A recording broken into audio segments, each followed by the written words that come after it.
أعوذ بالله من الشيطان الرجيم. بسم الله الرحمن الرحيم. قل من حرم زينة الله التي أخرج لعباده والطيبات من الرزق قل هي للذين آمنوا في الحياة الدنيا خالصة يوم القيامة كذلك نفصل الآيات لقوم يعلمون. صدق اللہ العظیم. عزیز ساتھیوں، دوستوں، بزرگوں، ماؤں، بہنوں، السلام علیکم ورحمۃ اللہ وبرکاتہ. میں نے ابھی آپ کے سامنے سورہ اعراف کی 32 نمبر کی آیت تلاوت فرمائی. سورہ اعراف یہ مکی صورت ہے. یہ اس دور کی صورت ہے جس میں ظلم ستم انتہا کو پہنچ چکا تھا. یعنی اللہ کے رسول صلی اللہ علیہ وسلم کو قرآن مجید کی دعوت دیتے ہوئے پورے 10 سے 12 سال گزر چکے تھے. یہ پس منظر کو ذہن میں رکھیے. یعنی ایک مدت ہو چکی تھی مشرکین مکہ کو دعوت دیتے ہوئے. اس صورت میں اللہ تعالیٰ جو ہے احکام نازل کرتا ہے، خاص کر لباس کا جو مسئلہ ہے یہ عقیدے سے جڑا ہوا ہے.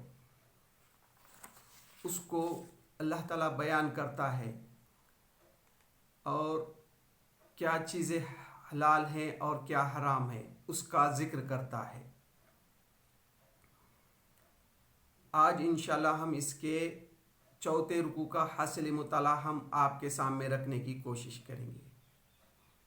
اللہ تعالیٰ فرماتا ہے، اے نبی ان سے کہو کس نے اللہ کی اس زینت کو حرام کر دیا جسے اللہ نے اپنے بندوں کے لیے نکالا تھا، اور کس نے خدا کی بخشی ہوئی پاک چیزیں حرام کر دی ہیں. اس وقت جو ہے مشرکین مکہ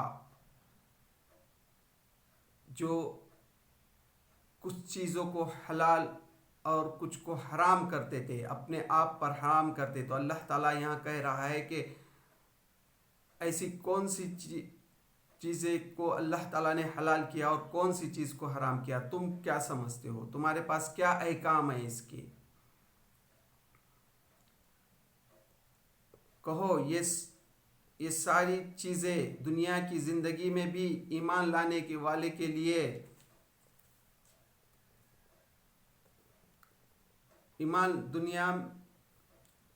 کہو یہ ساری چیزیں دنیا کی زندگی میں بھی ایمان لانے والوں کے لیے ہیں اور قیامت کے روز تو انہی کے لیے ہوں گی.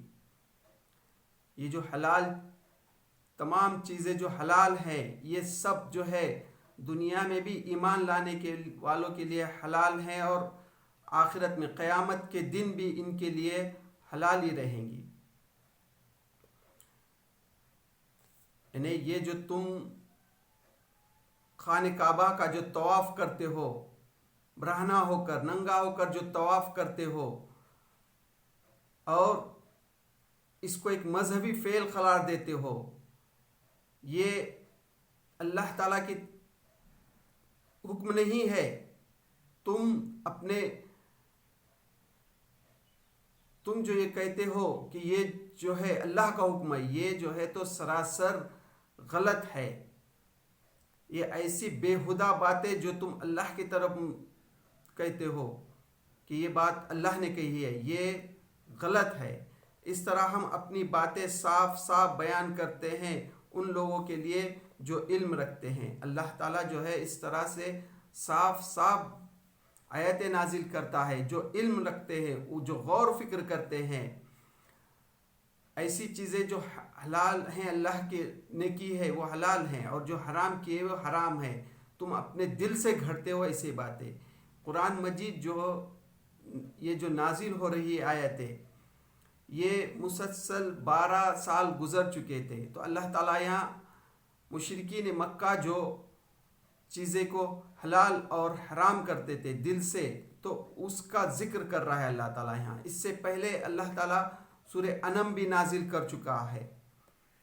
اس میں جانوروں کون سے جانور حلال ہیں اور کون سے حرام ہیں اس کا ذکر کر چکا ہے اللہ تعالیٰ. اب یہاں لباس اور کون سی ایسی چیزیں ہیں جو اللہ تعالیٰ نے حرام کی ہے اس کا ذکر کرتا ہے. اے نبی ان سے کہو میرے رب نے جو چیز حرام کی ہیں وہ تو یہ ہیں بے شرمی کے کام.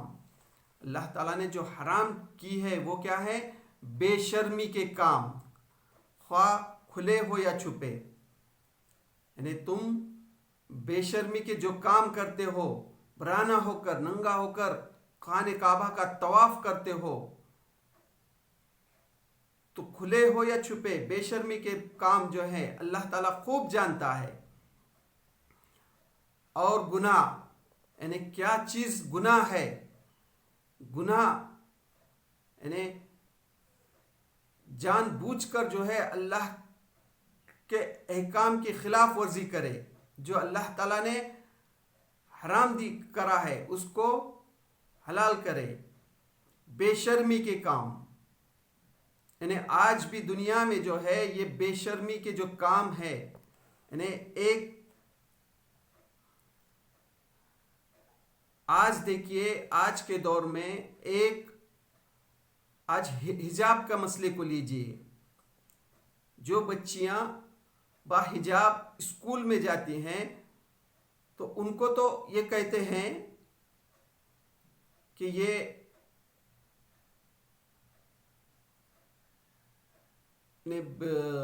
غلط کام، یعنی اس کو روکتے ہیں. اور جو اپنا یعنی جو اللہ تعالیٰ نے جو ہے اپنے جسم کو چھپانے کے لیے کہا ہے اس کو ظاہر کرتے ہیں اور یہ کہتے ہیں کہ یہ کوئی برا چیز نہیں ہے. یہ کیسی بے شرمی کی بےہودہ باتیں ہیں.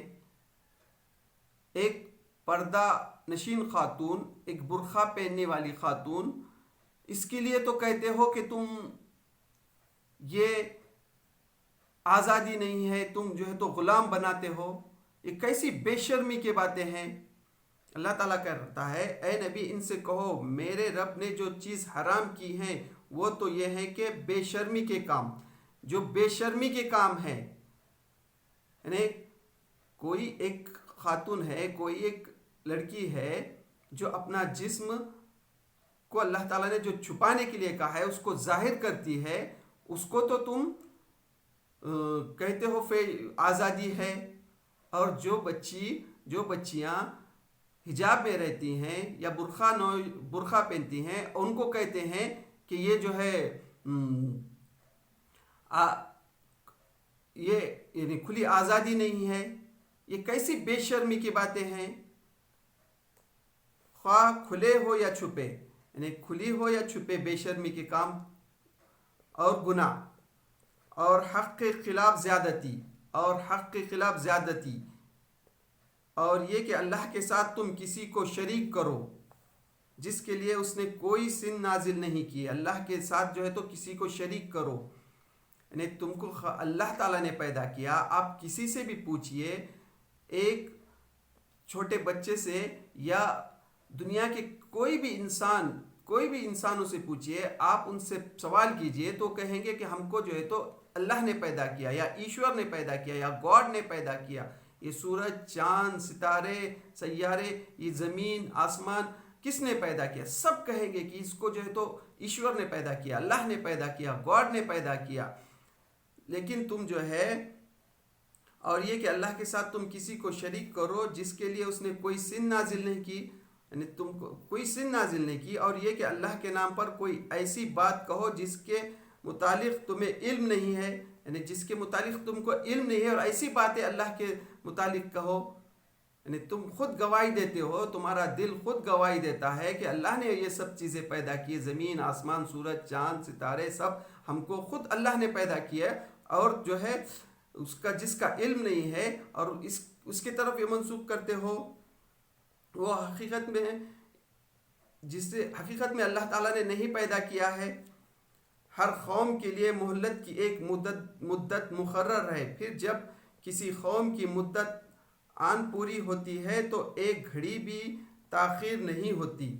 اللہ تعالیٰ جو ہے ہر قوم کے لیے ایک مدت مقرر کر چکا ہے، پھر اللہ کا جب وہ مقرر وقت آتا ہے، وہ مدت پوری ہوتی ہے، اللہ تعالیٰ ایک گھڑی بھی پیچھے نہیں ہٹتا۔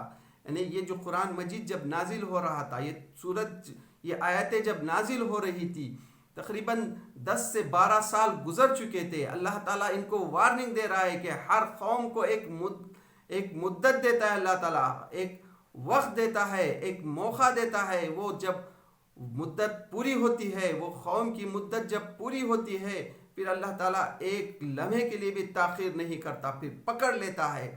آج بھی جو ہے اس پر غور کرنا چاہیے، اس پر جو ہے ہر قوم کو اللہ تعالیٰ نے جو ہے مدت دی ہے۔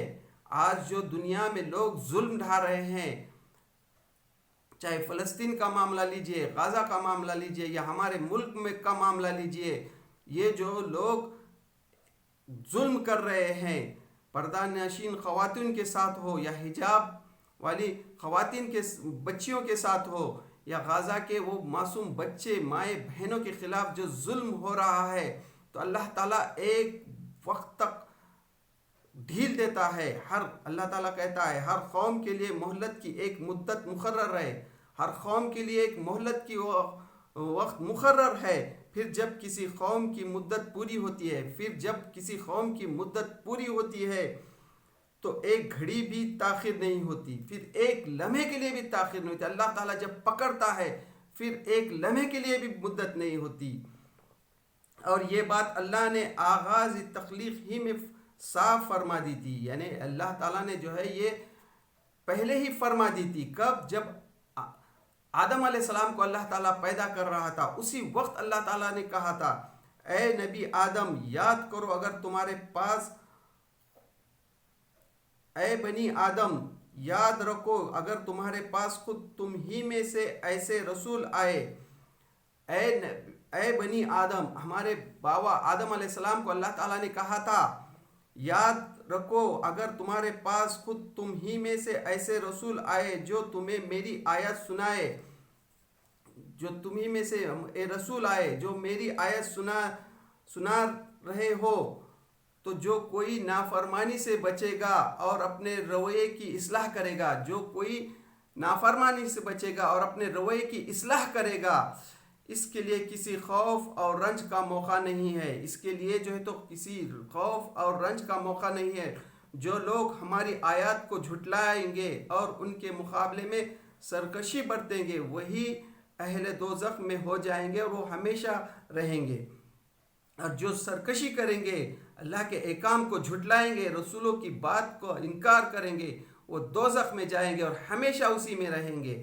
آخر اس سے بڑا ظالم اور کون ہوگا جو بالکل جھوٹی بات گھڑ کر اللہ کی طرف کرے یا اللہ کی سچی آیات کو جھٹلائے۔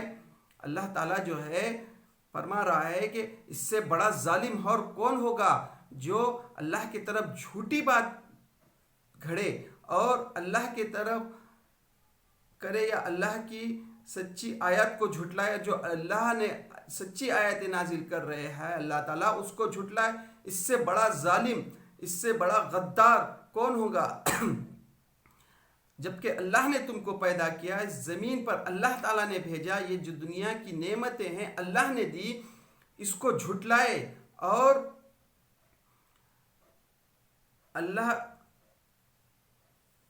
ایسے لوگ اپنے تقدیر کے مطابق اپنا حصہ پاتے رہیں گے۔ جو اللہ کی آیاتوں کو جھٹلاتے ہیں، اللہ کی نافرمانی کرتے ہیں، وہ ان کی تقدیر کے مطابق اپنا حصہ پائیں گے، یہاں تک کہ وہ گھڑی آ جائے گی جب ہمارے بھیجے ہوئے فرشتے ان کی روح قبض کرنے کے لیے پہنچ جائیں گے۔ یہاں تک کہ جب ان کا موت کا وقت آئے گا، جب موت کا فرشتہ آئے گا، جب ان کی روح قبض کر لے گا، اس وقت وہ ان سے پوچھیں گے بتاؤ اب کہاں ہے تمہارے معبود جن کو تم خدا کے بجائے پکارتے تھے؟ پھر فرشتے ان سے سوال کریں گے، بتاؤ تم جو خدا کو چھوڑ کر پکارتے تھے، دوسرے معبودوں کو پکارتے تھے، جبکہ تم کو اللہ نے پیدا کیا، اللہ کو چھوڑ کر تم سینکڑوں بھوتوں کی پوجا کرتے تھے، دوسروں کو پکارتے تھے، کہاں ہیں تمہارے معبود؟ بتاؤ۔ فرشتہ ان سے سوال کرے گا، وہ کہیں گے سب ہم سے گم ہو گئے۔ پھر وہ خود جواب دیں گے، سب ہم سے جو ہے تو گم ہو گئے، کھو گئے۔ وہ خود اپنے خلاف گواہی دیں گے کہ ہم واقعی منکر حق تھے۔ وہ خود گواہی دیں گے کہ واقعی میں ہم منکر تھے، ہم جو ہے گمراہ تھے۔ خود وہ جب موت کا فرشتہ آتا ہے، جب انسان کا موت کا وقت آتا ہے، جب موت کا فرشتہ آتا ہے، تو وہ خود گواہی دیتا ہے کہ میں جو ہے تو منکر تھا اللہ نے مجھے پیدا کیا تھا، لیکن میں نافرمان تھا، میں نے جو ہے تو بہت بڑا گناہ کیا، لیکن اس دن کا پچھتاوا اس کے کچھ کام نہیں آئے گا۔ اللہ فرمائے گا تم بھی پھر اللہ فرمائے گا جاؤ تم بھی اس جہنم میں چلے جاؤ جس میں تم سے پہلے گزرے ہوئے گروہ جین و انس جا چکے ہیں۔ اللہ تعالیٰ کہے گا اس وقت جب انسان مر جاتا ہے، پھر اللہ تعالیٰ کہے گا جاؤ اس جہنم میں جس میں جین اور انسان دونوں گروہ تم ہیں، جاؤ اس میں۔ ہر گروہ جب جہنم میں داخل ہوگا تو اپنے پہلے گروہ پر لعنت کرتا ہوا داخل ہوگا۔ پھر جب ہر گروہ جب جہنم میں داخل ہوگا تو اپنے پہلے گروہ کو وہ لعنت کرتا ہوا داخل ہوگا کہ ہم ان کے وجہ سے گمراہ تھے۔ ہر گروہ جو ہے تو پہلے والے گروہ کو گمراہ کہے گا اور جہنم میں جاتے ہوئے لعنت بھیجے گا ان پر، حتیٰ کہ جب سب وہاں جمع ہو جائیں گے تو ہر بعد والا گروہ پہلے گروہ کے حق میں کہے گا کہ اے رب یہ لوگ تھے جہنم میں ہم کو گمراہ کیا۔ تو جب جہنم میں گروہ جمع ہوئیں گے تو پہلے والے گروہ کو کہے گے اے رب اے اللہ یہ گروہ تھے ہما کو گمراہ کیا، ان کو دوہرا عذاب دے، ان کی وجہ سے ہم گمراہ ہوئے، اللہ تمہیں آگ کا دوہرا عذاب، لہذا انہیں آگ کا دوہرا عذاب دے، لہذا تو کیا کر ان کی وجہ سے ہم گمراہ ہوئے، ان کو آگ کا دوہرا عذاب دے۔ جواب میں ارشاد ہوگا، اللہ تعالیٰ جواب میں کہے گا ہر ایک کے لیے دوہرا عذاب ہے مگر تم جانتے نہیں ہو۔ اللہ تعالیٰ جواب دے گا کہ ہر گروہ کے لیے دوہرا عذاب ہے لیکن تم لوگ جو ہے جانتے نہیں ہو۔ یعنی یہاں جو ہے مولانا مودودی رحمۃ اللہ علیہ نے تفہیم القرآن میں اس کی تشریح کرتے ہوئے لکھا ہے کہ دنیا میں جب بھی مرڈر ہوتا ہے، جب بھی قتل ہوتا ہے تو وہ قتل کا گناہ وہ قاتل کے نام اعمال میں لکھ دیا جاتا ہے، اور پہلا جو انسان نے قتل کیا تھا یعنی آدم علیہ السلام کا وہ پہلا بیٹا جس نے قتل کیا تھا اس کے نام اعمال میں بھی لکھ دیا جاتا ہے۔ یعنی کوئی شخص اگر برائی کا ایجاد کرتا ہے تو وہ برائی جب تک دنیا میں رہتی ہے اس شخص کے نام اعمال میں لکھی جاتی رہتی ہے۔